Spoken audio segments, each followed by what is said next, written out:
Sanjay Ghodawat University, one of India's top-ranked universities, over 165 acres of green campus, over 5,000 students, over 15,000 alumni, over 500 eminent teaching faculties and placements in over 200 companies. Sanjay Ghodawat University, known for quality education and world-class infrastructure. शिक्षक दिन दिवशी शिक्षकांचे रास्ता रोको आंदोलन.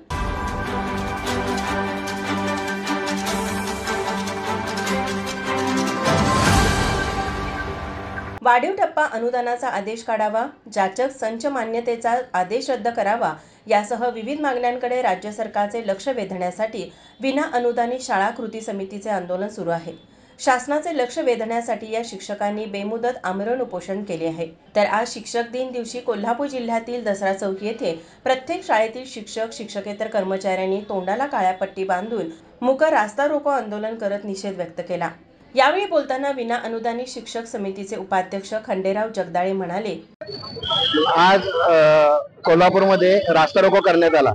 शैक्षणिक व्यासपीठाच्या माध्यमातून कोल्हापूर जिल्ह्यातल्या प्राथमिक, माध्यमिक आणि उच्च माध्यमिक, महानगरपालिका आणि जिल्हा परिषद कोल्हापूर जिल्ह्याच्या सर्व शाळा बंद करण्यात आल्या.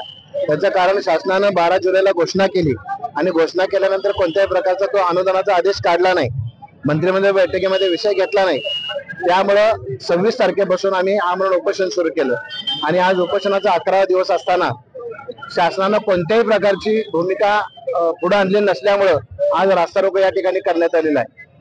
आणि आज आमरण उपोषणाचा 11 दिवस असल्यामुळं कोल्हापूर जिल्ह्याच्या सर्व तमाम शिक्षक बंधू भगिनींच्या विनंतीला मान देऊन हे आमरण उपोषण तात्पुरतं आम्ही स्थगित करतोय आणि धरणे आंदोलन आमचं जे आहे ते तसंच चालू राहणार आहे.